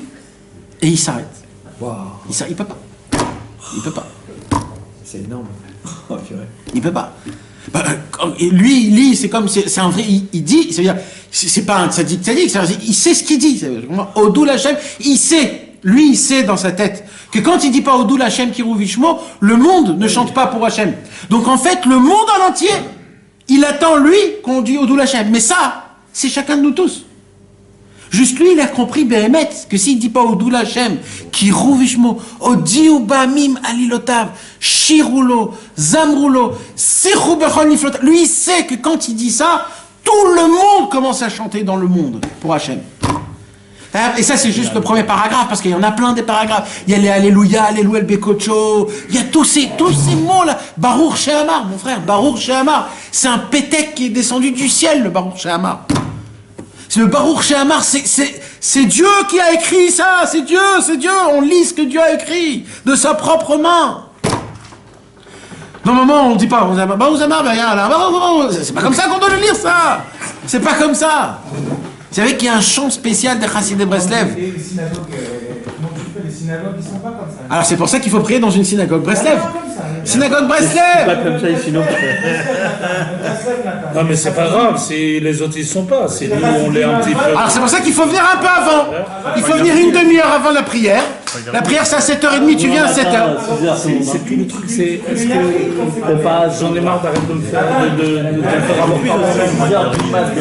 Je t'en fous d'un heure et demie ou une heure. Le truc, c'est est-ce que ça va comment je suis Est-ce que ça va Est-ce que je sens que je suis en train de me faire avoir par moi-même, de ne pas faire ça, Oui, de oui. ne pas faire ça. Oui. Ouais, je le sens, je le vois. Il y a un air Baruch Donc Shehamar. le mec il peut se décider déjà, tu comprends. C'est quoi l'air? Je vais essayer de vous l'envoyer. Mais il y a un air des anciens Chassidei Breslev, de la Chaboura, des gens de Trovice. Rabbi Sender de Trovice. Rabbi Sender de Trovice, c'était un... Hein? On a été. Non. C'était où ça? C'est un Bresleveur. C'est en Ukraine, ça. Ouais. Rabbi Sandre, il s'appelle. Rabbi Sandre de Trovice. Non. C'était bien après, c'était à l'époque de Rabbi Nachman Tulchin. Lui, c'était un grand blagueur, c'était un homme qui faisait... Hein? Ouais, c'était un mec qui faisait que des bêtises, il charriait à tout va, il se moquait de tout le monde, même de Breslev, de la Torah. Et il avait toujours une équipe à côté de lui qui le chauffait pour charrier le monde. C'était un vrai kiffeur, le monsieur, un vrai chicheur. Et un jour, il s'est mis derrière Rabbi Nachman de Tulchin, en se moquant de Rabbi Nachman de Tulchin en faisant la Hafatsa. Rabbi Nachman de Tulchin, il faisait de la Hafatsa, il prenait le livre, lui écoutait Moran, ou lui écoutait Etzot, il parlait de la grandeur, et lui il se mettait à côté, il faisait les mêmes... jusqu'à qu'il ait eu le mérite, en plein milieu, qu'il se moquait d'entendre les paroles. Et dès qu'il a entendu les paroles, il est tombé amoureux, le coup de foudre. Et là, son équipe est devenue, on appelle chez la Chassidei Breslev, les Srafim de Trovice. Les feux, les séraphins de Trovice. C'est pour ça que lui, il s'appelle Cendre. Tout celui qui était à côté de lui, il le rendait en cendre. C'était un homme, mais un homme qui... On peut même pas expliquer ce feu qu'il était. C'était toute une équipe, ils étaient toute leur vie ensemble. Rabbi Sender de Trovice, il a écrit plein de nigunim de Breslev, plein.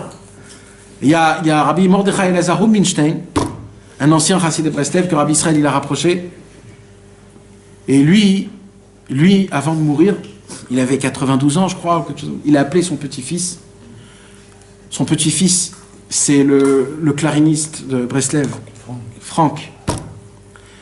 Et il l'a appelé, et il lui a dit, je vais chanter tu vas m'enregistrer et tu vas créer des... Et il a commencé à chanter tous les nigunim des Terovitse. Et 2 semaines plus tard, il est mort. Si on n'aurait pas ces nigunim, on aurait tout perdu. Il y a une douzaine où... Et dans ces nigunim-là, il y a plein de nigunim qui chantaient en plein milieu d'Itbo des doutes. En plein milieu, c'était des psukim qui chantaient en plein milieu d'Itbo des doutes. Et là-bas, il y a la façon de comment il disait Baruch She'amar. Et là, mon frère, c'est pas des nigunim de comme parce qu'aujourd'hui, quand on dit une synagogue Breslev, les chants Breslev, comme si que les chants Breslev, c'était ce que Rabbeinu il chantait dans les Chadodi, dans les c'était pas ça du tout, hein, mes amis. Breslev, c'était pas du tout ça. C'est pas ça Breslev. Ça, c'est le nouveau Breslev. Ça, c'est le Breslev pour les jeunes. Mais les vrais Breslev, mes amis, c'est complètement ailleurs. C'est pas ça du tout. C'est des chants d'éveillement, qui t'emportent, qui t'envoient quelque part. C'est pas d'Afka des chants, c'est des chants que il faut rentrer dedans, il faut aimer. C'est-à-dire, c'est des chants que quand tu veux prier, Bekavana, ce chant-là, moi j'avais un ami que quand il priait, il mettait cette cassette-là, il mettait cette cassette dans sa chambre et il priait avec ça. Même que c'était pas le même, mais lui il voulait entendre, il voulait qu'il y ait une sorte de mais pas une ambiance. Quelle ambiance? C'est pas ça du tout. C'est une ambiance très sérieuse. C'est le sort de Rosh Hashanah. C'est un truc de Hitorerut. C'est de la Hitorerut. C'est de l'éveillement. C'est de l'éveillement. T'entends ça? Tu peux le chanter plusieurs fois. On trouve ça. Je vais essayer de vous l'envoyer, Bezrat Hashem. Juste parce que mes amis, c'est dommage. Là, on a commencé. Il faut que je termine obligatoire. Bezrat Hashem. Bon, on va s'arrêter là parce que... Non, on peut encore. Donc on connaît rien en fait. La tête. Qui a mitzvot, Rabbeinu il nous explique comme ça. Car les mitzvot aiment komash lema. D'accord? Même dans les mitzvot, il y a un komash lema. Il y a tout un étage. Il y a toute une structure. Ve'em mechayin et kol hakomot. Ça veut dire, il dit comme ça Rabbeinu. Il dit, qu'est-ce qu'ils font les mitzvot? Les mitzvot, en fait, c'est la racine. C'est l'air vital qui va aller dans Olam Shana Nefesh et qui va mettre de la vitalité dans Olam Shana Nefesh. Ça veut dire quoi? Le Ramchal, il explique que, en fait, le monde est sec et manque de vitalité. C'est quoi qui donne la vitalité au monde? C'est la Torah. Comment ils reçoivent de la vitalité, le monde? Il dit, Rabbeinu, c'est ce que ça s'appelle les mitzvot. C'est quoi les mitzvot? Il dit, Rabbeinu, toutes les mitzvot, ils ont un lien avec Olam Shana Nefesh. Quand tu vas les recueillir, les trois, tu vas faire revivre ce compartiment de vitalité. D'accord? Avec les yeux, par exemple. Ça s'appelle Nefesh. Il y a des mitzvot qui sont spéciales que pour les yeux. Par exemple, regardez les tzitzit. Il y a une mitzvah d'avoir les tzitzit. Pourquoi? Parce que quand tu vas regarder les Oreitem Oto, Uzchartem et Kol Mitzvot Hashem, tu vas te rappeler que tzitzit, c'est Gimatria Tariag. J'ai 4 tzitzit pour me rappeler que dans les 4 coins du monde, je dois faire les 613 mitzvot. Dès que tu te rappelles de ça, tu as fait une mitzvah. Donc il y a une mitzvah qui appartient qu'aux yeux. Il y a une autre mitzvah qui appartient aux yeux de ne pas voir des choses pas tsniout. Ça aussi, ça fait pas. Maintenant, quand toi, tu vas pas voir la chose pas tsniout, au moment où il y a une femme qui est pas tsniout, c'est le temps. Dans l'entourage qui n'est pas tsniout aussi, ou par exemple dans un endroit pas comme il faut. Au moment où tu as gardé tes yeux, qu'est-ce que tu as fait? Tu as donné de la vitalité dans le monde, par rapport aux yeux, par rapport à cet endroit, par rapport à ce moment. Ça veut dire... Tu as donné de la vitalité. Sans toi, ce moment, il serait détruit. Cet endroit, il serait détruit. Il n'y aurait pas de vitalité dans ça. Toi, tu as donné de la vitalité à tout ce qui est les yeux, tout ce qui est de cet endroit et tout ce qui est de cette situation. Quand un homme, par exemple, il essaye, on va dire, de garder Shabbat. Shabbat, c'est le 7e jour, donc dans l'année, d'accord? Et il faut pour ça un endroit, c'est-à-dire il n'y a pas le mouktsé, tu peux pas trier, il faut pas allumer et à toi qui dois garder le Shabbat en toi-même, tu dois être en mode Shabbat, t'habiller pour Shabbat et manger de Shabbat. Donc qu'est-ce qui se passe? Le 7e jour, tu as rendu Olam Shana Nefesh, toi, l'environnement, le temps et l'application, tu as donné de la vitalité pour tous les 7 jours. Tu as fait Olam Shana Nefesh. Les mitzvot, ils sont venus pour relier les 3 points et pour leur donner de la vitalité. Il dit Rabbeinu, qu'est-ce qui se passe? Maintenant, pas toujours ça se fait, mais nous, on doit le faire. Donc le monde, il reçoit de la vitalité et des mitzvot. Alors maintenant, écoutez mes amis, c'est ça le plus beau, mes amis. Écoutez la beauté de comment c'est beau. Vakadosh baruchu ou ardut pashut ima mitzvot. Il dit Rabbeinu Akadosh. Akadosh baruchu, c'est une unité avec les mitzvot. Les mitzvot et Hachem, c'est une chose. Il n'y a pas deux choses. Il n'y a pas les mitzvot et Akadosh baruchu. Akadosh baruchu et les mitzvot, c'est la même chose. Ça veut dire quand tu fais une mitzvah, quand tu tiens les téphilines, tu tiens pas les téphilines. Tu tiens Hachem. Mamash. Tu tiens Hachem. Hachem Yitbarach. Quand tu prends une matzah, c'est pas une matzah que tu touches. C'est Hachem que tu touches. Et quand tu vas la manger, tu vas manger Hachem. Mais mec, mes amis, tous les mitzvot, c'est Hachem. Alors il dit Rabbeinu comme ça. Quand Akadosh Baruch Hu dans le ciel, tout va comme il faut. Alors Akadosh Baruch Hu est content et prend du plaisir de nous. Comme c'est écrit, Ismach Hashem b'ma'asav. Dieu est content parce qu'il y a des bonnes actions. Comme quand un homme il fait un tableau et qu'il est très beau le tableau, il regarde le tableau et dit waouh, quel beau tableau. Pareil, quand Hachem il a créé le monde et qu'il voit que le peuple juif il se conduit bien, que le monde il se conduit bien, que tout fonctionne comme il faut, Akadosh Baruch Hu est content. Vakli ou Yafé, et l'ustensile est beau. Azayumi Tanegba, alors Akadosh Baruch Hu, il se régale de ça. Vasimcha shel Akadosh Baruch Hu melubeshet b'mitzvot. Comment on peut découvrir cette mitzvah d'Hachem? Quand on fait la mitzvah besimcha. En fait, mes amis, comment on peut savoir, chas v'shalom kaviachol, je vais le dire un peu grossier, mais c'est juste pour l'exemple. Comment tu peux savoir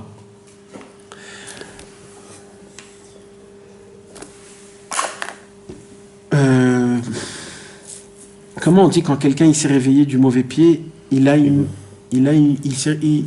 Mauvaise humeur. Comment tu peux connaître l'humeur d'Hachem?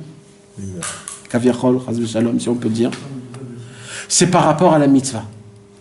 Si tu arrives à obtenir une mitzvah besimcha behemet, c'est qu'en haut c'est besimcha. Mais si tu fais la mitzvah à la perfection, mais il n'y a pas eu de simcha, c'est que c'est Hachem, il n'est pas besimcha. C'est pour ça que toi aussi, quand tu appliques les mitzvahs, tu n'es pas besimcha. Et c'est là qu'il dit Rabbeinu, quand tu essayes de faire une mitzvah à la perfection avec tout ce qu'il faut, et tu n'as pas senti de mitzvah, tu n'as pas senti de simcha, c'est qu'il y a eu le xardin.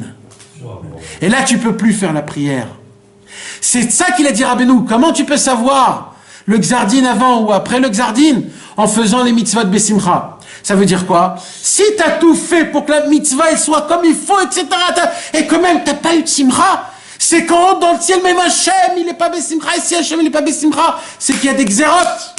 Il y a des décrets mauvais, Hachem, il n'est pas content. Par contre, si tu as fait la mitzvah, besimcha, comme il faut, etc., et tu as reçu une simcha, c'est que Béhémet, il n'y a pas eu encore de xardin. Et qu'en haut dans le ciel, la preuve c'est que tu as été besimcha de tes mitzvot. Mais parce que la simcha de la mitzvah, c'est pas la tienne. La mitzvah de la simcha, c'est Hachem. C'est pas toi, c'est Hachem. En fait, Hachem, il te dit, ah, tu es mon ami, alors je vais te faire kiffer, je vais te raconter combien je suis content. En fait, la mitzvah, c'est une porte que tu ouvres à devenir l'ami d'Akadosh Baruch Hu, que Hachem, il te dit, comment ça va, Baba? Ça s'est bien passé aujourd'hui, tu sais pas ce qui s'est passé. Et Hachem te raconte, voilà ce qui m'est passé aujourd'hui. Ou c'est une bonne nouvelle, ou c'est une mauvaise nouvelle. Comment tu arrives à avoir cette conversation? En faisant les mitzvot. En ayant cette conscience que la mitzvah, en fait, ça te donne, ça te découvre l'humeur de Dieu, Kaviachol. Mais tu t'imagines comment c'est beau, comment Rabbeinu te le dit, que par rapport à ça, tu peux savoir. Ça veut dire un homme, maintenant un homme simple, d'accord? Comment on applique ça maintenant? Un homme simple, il veut prier sur quelqu'un qui est malade. Il veut prier pour quelqu'un qui est malade. Il est malade, il veut prier pour lui. Il dit, avant que je prie, il faut savoir si c'est un xardin ou pas un xardin. Maintenant, moi, je fous rien dans cette histoire, parce que moi, je suis un imbécile. Je suis juste un moustique, moi. C'est pas moi qui fais. Je suis un crabe, c'est le tzaddik qui fait le travail. Mais je vais faire comme si. Je vais faire comme si, pchitout. C'est ça. C'est quoi la pchitout? Sans réfléchir, je vais écrire, je vais appliquer. Le monsieur, il dit d'abord, je vais essayer d'appliquer une mitzvah. Je vais essayer de voir. Quelqu'un dit, on va. Ouais. Je vais détecter. Et on va commencer à appliquer une mitzvah. Je vais choisir une mitzvah où je vais essayer de prier avant la mitzvah. Je vais essayer de l'appliquer, le plus parfait que je peux. Mais pchitout aussi, pchitout. Et je vais essayer d'être besimcha. Si j'arrive à être besimcha de cette mitzvah, c'est qu'il y a encore une tikva, il y a encore une possibilité de prier pour cet homme-là. Mais si j'essaye de faire 1, 2, 3 mitzvot, je vois qu'il n'y a pas, j'ai Dans tout. cette kavana-là, Dans cette kavana, de découvrir, est-ce qu'il y a un xardine ou pas un xardine? Parce que tout ça, c'est keilou, c'est Bediavad, c'est le tzaddik qui va donner les... Hein? Une idée comme ça, tu peux te faire vachement balayer aussi. C'est pour ça que j'ai dit Bepchitout. Il faut faire les choses vraiment très simples. C'est parce que c'est pas nous qui le faisons. Le vrai, c'est le tzaddik. Mais nous, on doit avoir cette approche. Nous, on doit faire keilou, pas zé. Nous, on fait keilou, comme si que Bepchitout, parce que... il faut être sérieux, mais pas se prendre au sérieux. Voilà. Il faut faire les choses comme si que c'est pas toi qui les fais. Sérieusement, sans prendre au sérieux. Tu peux pas avancer, t'as raison. Et là, il dit Vasimcha shel HaKadosh Baruch Hu melubeshet be'amitzvot. Il dit Rabbeinu, quand un homme, il a une simcha, ou alors ça peut se faire tout seul, Dov. Comment? Le monsieur, le matin, il vient, il prend son étroc, son loulav, il fait la mitzvah mamash, il sent mamash une simcha. Baruch Ata Hashem, il fait comme ça, il sent une simcha. Et il rentre chez la maison, on lui apprend quelque chose de pas bon. Et il dit, j'ai fait les mitzvahs, ce matin, j'ai fait une mitzvah qui m'a donné une simcha. C'est la preuve que là, je peux encore prier, ça peut faire son impact. Et si celui qui a fait cette mitzvah, Bessimcha, mais qui ne connaît pas cette notion, et qu'il apprend quelque chose comme ça, comment il va pouvoir... Il ne pourra pas. C'est pour ça qu'il faut étudier. Allez, écoutez, Maran. Sinon, toute ta vie, elle se passe, et tu ne sais pas ce qui se passe. Voilà, ou alors il peut, mais il ne saura pas pourquoi. Voilà. Est-ce que vous avez compris ou vous n'avez pas compris? Vous voulez que je vous répète? Ça ne nous appartient pas. Non, c'est celle d'Hachem. En faisant la mitzvah, Dieu il te donne, il te fait goûter son Il te communique sa simcha. Il te communique sa simcha. Mais c'est un surplus. Ça t'a un nous. C'est un surplus de simcha. Ouais, quelque part. Non, l'avdavka. Parce qu'on n'a même pas la base, nous, de la simcha, quand tu appliques les mitzvot. Si tu fais ton keilou, Ouais. Ça veut dire. Je sais pas, c'est un sentiment. T'es bien, c'est la simcha d'Hachem que tu reçois. Mais c'est plus que bien. Le simcha. Ouais. Tu fais des joyeux, t'as Ouman, tu fais ta tefila. C'est la simcha, c'est Hachem. C'est Hachem Yitbarach. Alors quand tu ressens pas la mitzvah, quand vous ressentez pas la mitzvah, qu'est-ce qui s'est passé en fait? C'est qu'il y a un xardine. quand on n'a pas envie de prier, Ah, mais c'est pas un clal. il dit, tu dois te forcer. Nachon. Tu dois te forcer à te forcer. Nachon. Mais si tu fais le maximum, il te dit. Et tu sens pas le kiff, il y a un xardine. T'es pas Bessimcha. Alors force-toi de Bessimcha. Fais les billes, des shoutas, et après tu arrives à être Bessimcha. Ouais. C'est vrai. Non mais là tu parles en général là. Moi je te parle de ça. Un homme qui veut maintenant... C'est pas Bessimcha déjà, tu vas mettre tes filines, c'est pas Bessimcha. Et déjà il y a un problème. Oui. C'est Bessimcha, mettre les filines, et bon c'est hacher le bas, c'est pas Bessimcha. Alors je vais attendre déjà d'abord d'être Bessimcha tout le temps, et après je vais commencer à faire les mitzvahs de Bessimcha. Non, comme il dira Benoît, c'est pas ta tu vas te forcer à faire la chose. Oui mais alors je l'ai pas fait, je dois attendre depuis le début. Moi je dis prends ce que tu peux prendre. Prends ce que tu peux prendre. T'as pas de base, t'es pas. Alors mets-toi dans un point et là mets toutes tes forces. Voilà. Maintenant, mis à part ça, je parle pas de ça. Moi je parle maintenant d'un autre truc. Tu parles du Srar. Non, moi je parle maintenant, je veux prier. Du Srar, mitzvah. Non, moi, non. Tu vas savoir s'il y a un dîme ou pas un. C'est ça que je veux savoir moi. Avec le Srar, tu vas recevoir si t'es Bessimcha ou t'es pas Bessimcha. Nahon. Donc dans ça, je vais appliquer en mini, parce que c'est pas moi qui fais, c'est Rabbeinu qui fait, ce Inyan-là, c'est tout. Mais puis tout, sans rentrer maintenant dans des mondes. Parce que même ce qu'on fait, je le répète, c'est pas nous qui le faisons, et c'est pas nous qui va faire tout ça, parce que, mais Sofo, Shel Davar, nous, on n'est pas là. On n'existe même pas. On est une ombre. Mais en faisant l'acte, on va réveiller la chose dans le ciel. C'est ça la beauté. Donc juste je le lis dedans, mes amis, parce que c'est dommage. Qui est marduto, Misho sa mitzvah besimcha mea mitzvah beatzma. Quand un homme il applique la mitzvah d'une joie de la mitzvah en elle-même, nimtsa, d'où là ça sort, quand il rentre dans la joie de la mitzvah, il rentre dans la joie de Dieu, parce qu'en fait cette joie elle est d'Hachem. Il est content de ce qu'il a créé.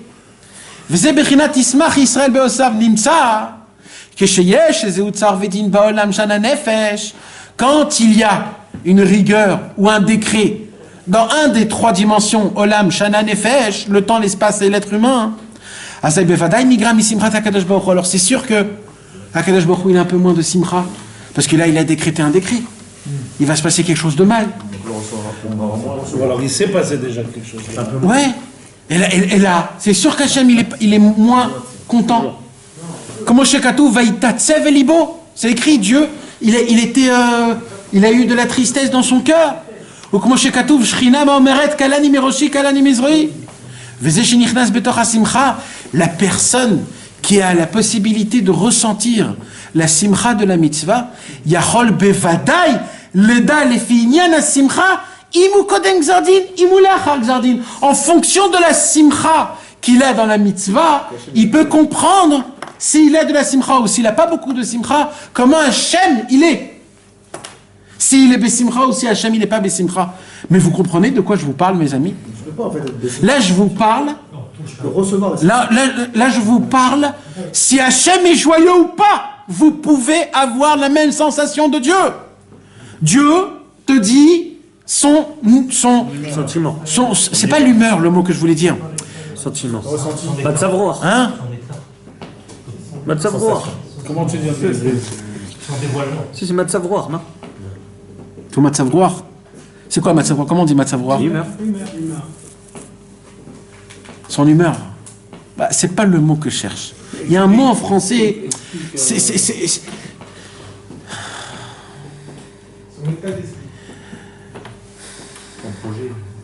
tu sais, une sensation, on ne peut pas la décrire. Tu peux donner un mot et de dire ça ressemble à ça, je suis triste. Mais c'est pas que tu es triste, c'est qu'il y a toute une histoire derrière ça. Donc tu ne peux pas dire, expliquer. Mais il y a quelque chose de très fort. C'est quoi? C'est de prendre la personne, ton ami, et tu lui dis, tu veux vraiment ressentir ce que je ressens là maintenant? Alors je vais t'amener dans mon Olam Shana Nefesh, et tu vas ressentir ce que j'ai. Et tu l'emmènes dans l'endroit où il s'est passé quelque chose, je sais pas, on va dire ton travail. Et tu lui dis, regarde maintenant, qu'est-ce qui s'est passé? Et là, il y a le patron qui vient, il te gueule sur toi, là, là. Et toi, tu es juste à côté, tu es en train de subir ce que lui, il subit. Et tu dis, tu sais pas maintenant ce qui se passe. C'est que ma femme, de côté, elle connaît pas. Donc, tu l'amènes chez lui à la maison, chez sa femme, et sa femme. Et là, tu lui fais vivre ta propre vie à ton copain pour que tu comprennes dans le Olam Shana Nefesh. Et là, tu lui dis, et c'est ça qui fait Hachem. Quand tu appliques la simcha, la mitzvah dans Olam Shana Nefesh, Akadosh Baruch Hu, il t'emmène, ou c'est toi qui emmène Hachem, c'est-à-dire les deux côtés, dans le Olam Shana Nefesh, dans les trois catégories du monde, dans le temps, l'espace et l'être humain, et là-bas, Akadosh Baruch Hu va te faire découvrir ce que lui ressent par rapport à ce qui s'est passé. C'est pour ça qu'automatiquement, quand tu vas prier, tu vas avoir un ressenti, si Béhémet, c'est après le décret, ou avant le décret, parce que tu sens que t'es pas bien. Rabbeinu, quand Rabbi Gedalia Milinitz, un élève du Baal Shem Tov, celui qui a écrit le chiffré à Baal Shem Tov, un très très très très grand tzaddik, quand Rabbi Gedalia de Linitz est parti de ce monde, Rabbeinu, il avait très mal au ventre. Ma Kesher. Apparemment, Rabbi Gedalia Milinitz, il appartenait dans le monde au ventre. Quand il est mort, il a enlevé, Rabbeinu, il a eu mal au ventre. Tout de suite, ça s'est déclenché, tellement Rabbeinu, il maintenait en lui le monde en entier.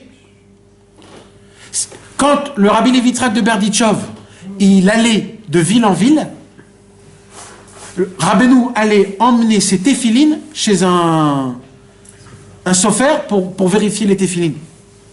Pourquoi? Il disait Rabbeinu parce que le Rabbi Levi Yitzhak de Berditchov, lui, c'est le parchemin du téphilin. Quand il sort de sa maison, le parchemin, il sort du boîtier des téphilines. Donc c'est très grave. Donc je donne mes téphilines. Parce que chez Rabbeinu, c'était tellement vivant que quand Rabbi Levi Yitzhak sortait de chez lui à la maison, les téphilines de Rabbeinu, ils devenaient psoulim. Rabbeinu, quand il buvait l'eau comme ça, il enlevait un tsunami en Indonésie. C'était ça. Quand Rabbi Israël Ber Odesser, il est allé pendant une semaine, il n'arrivait pas à aller aux toilettes. Il n'arrivait pas une semaine pour un homme âgé, mes amis, vous ne pouvez pas comprendre ce que c'est de ne pas aller aux toilettes. Une semaine, il ne pouvait pas aller aux toilettes. Rabbi Israël, il souffrait. Il demandait, amenez-moi aux toilettes. On l'amenait aux toilettes, on le déshabillait. On devait rester à côté de lui. Lui, il restait là et il n'arrivait pas. Il restait des heures, il n'arrivait pas. On le rehabillait. On le ramenait encore. J'ai besoin, je crois que j'en ai. Il croit qu'il en vit. Ça sent pas. Une semaine de. Vous ne pouvez pas comprendre ce que c'est. Après une semaine, c'est sorti. Et dès que c'est sorti, Il a ouvert. il a dit Arshav Ouman Niftar. Maintenant Ouman c'est ouvert. C'est-à-dire en fait tout le Inyan de Ouman ça dépendait de la toilette de Rabbi Israël. Vous imaginez ça? Comment ça s'est passé? Des choses comme ça? On ne sait pas. Un jour à la guerre du Golfe, mes amis, c'était une guerre qui était très grave. À la guerre du Golfe, il y avait ils voulaient envoyer des missiles. Non, mais ça veut dire, ils parlaient des missiles avec les masques à gaz. C'était très grave. C'est pas des missiles explosifs. C'est des missiles, comment ça s'appelle, chimiques, biologiques. Et ils racontent, les Raverim, ils racontent que il y avait les sirènes. Tout le monde rentrait dans le miklat. Mais Rabbi Israël disait, non, moi je suis vieux, je suis en chaise roulante, ne me rentrez pas dans des miklats. Vous rentrez, allez rentrer dans le miklat, moi je veux rester dans ma chambre. Parce qu'on ne peut pas, quand il y a la Zaka, c'est tout de suite. Rabbi Israël, le truc, c'est une histoire. Donc, alors les gens disent, Rabbi Israël, je t'en supplie, non, ça dit, si, sortez tous, moi je veux rester dans ma chambre. Un jour, un Ravel, il s'est dit, c'est certain qu'il y a un truc qui se passe. Alors il a dit, je suis rentré dans le miklat, mais à l'époque, il fallait fermer tout avec du scotch, du sparadrap, de peur que... Alors lui, il a dit, moi je ne vais pas fermer, je vais ouvrir la porte. Et là où il pouvait ouvrir la porte du miklat, il pouvait voir Rabbi Israël en face de la... Et il voit que au moment où il y a la sirène, Rabbi Israël, il est sur sa chaise, il devient tout rouge, il met sa tête comme ça, et il est très concentré, et il faisait comme ça, comme si... Et le Raver, il disait, comme si il bougeait les missiles. Et il disait, c'est bon, il ne s'est rien passé. Et tout de suite, Rabbi Israël disait, allumez la radio. Et Bémet, il est tombé, il ne s'est rien passé. Tout de suite, une deuxième azaka. Il se remettait très, très en concentrant. Il disait, c'est bon. Et après, il disait, allumez vite la radio. Et ils allumaient la radio. Il y a eu une nefila, il n'y a pas eu de nezakim. Mamash, comme ça. Il disait, Mamash, on voyait qu'il les bougeait, les missiles, il les bougeait avec sa main, il faisait ce qu'il voulait avec. Maintenant, vous croyez que c'est parce que c'était des miracles? C'est pas des miracles. Parce que Rabbi Israël, en lui, il avait en lui tout le Olam Shana Nefesh. C'est-à-dire tout le monde, tout l'espace et tout le temps en lui.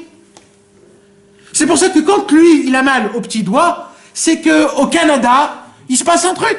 Et lui, c'est par rapport à ça. Quand Rabbeinu, il avait la maladie de la tuberculose, c'est pas pour rien. C'est pas pour rien, Rabbeinu, il a dit, je prends des cachets de la Chine. Il dit Rabbeinu. Il dit parce qu'en prenant des cachets de la Chine, ils savent pas, eux, les Chinois, qu'est-ce que je suis en train de leur faire que je prends, que dans mon ventre, il y a des cachets qui viennent de Chine. C'est une tova, c'est une bonté que je leur fais. De quoi tu me parles? C'est certain que quand un Litaï, il entend ça, il pète un câble, il dit, mais de quoi vous parlez, vous, les Hasidim? Vous êtes devenus complètement fous. Mais non, mais c'était ça, c'est bien mettre ça, parce que c'est ce qu'il dit ici. Il dit tout, tu peux sentir tout par rapport à ce qui se passe. C'est tout le monde, il est dans ton corps. On a tous dans le potentiel de faire bouger le monde en entier que par notre corps. Vous savez, c'est comme le réflexologue. C'est quoi la réflexologie? C'est qu'ils disent que tout le corps humain, il est dans le pied. Quand tu touches dans un point dans le pied, c'est ça en fait, le tzaddik, c'est lui, le point... Le monde, et lui, c'est par rapport à tout son corps ce qui se passe.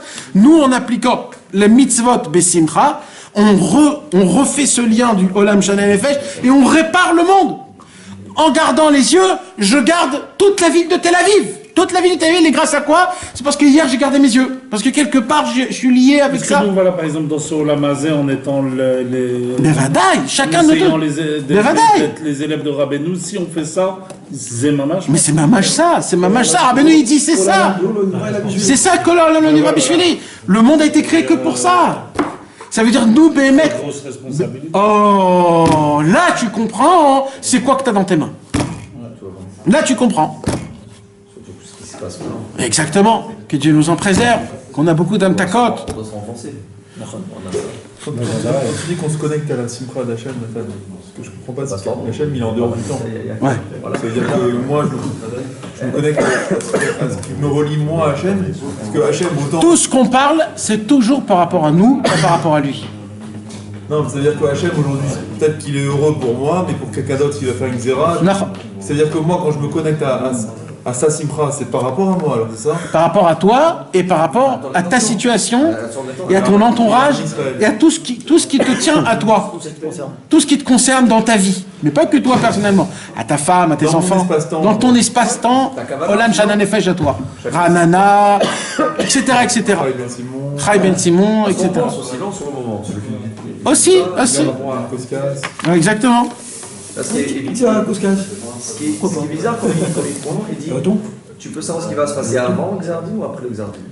Non. Pourquoi il dit pas ouais, mais pourquoi il parle avant comme si c'est sûr qu'il va avoir un Xardin ou pas? Non, parce qu'il y a un truc qui se passe. On prie pas pour rien. Là, on parle quand il s'est passé quelque chose. On te demande de prier pour quelqu'un. Donc cette personne... Avant le Xardin. Moi, je crois que ça va toujours tomber le Xardin. Non, mais parce que la personne, elle est malade. Donc il doit avoir un Xardin. C'est écrit dans il y a toujours un Xardin. Il y a toujours un Xardin. Toujours, c'est positif ou pas? Toujours il y a un Xardin. Toujours il y a un Xardin. Et le moment pour prier, c'est entre deux Xardin. Ce qui a été par rapport à toi, t'as entendu c'est toujours par rapport à toi. Exactement, tout c'est en fonction de toi, de ta vie, de là où tu es,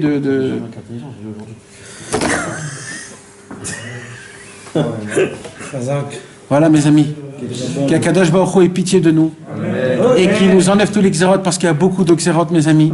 Il faut qu'on fasse teshuva, il faut qu'on fasse les mitzvot un peu plus besimcha parce que c'est pas à Pachou ce qui se passe.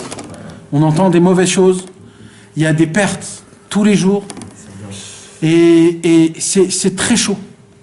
Dans le nord d'Israël, dans le sud d'Israël, dans notre vie, dans nos copains, dans notre entourage, mamash, il faut vraiment se prendre en main et essayer de... Il faut croire que ça dépend de nous, que nous on peut changer. Qu'on n'est pas juste... Des petits élèves. Exactement. Mais mettre le monde, il bouge en fonction de nous. Bezrat Hashem. Il y a un grand Yachar Koach à Mordechai pour la Seouda qui amène. Et à sa femme. Et Bezrat Hashem, la Refoua Shlema pour... Il croit comment? Armé.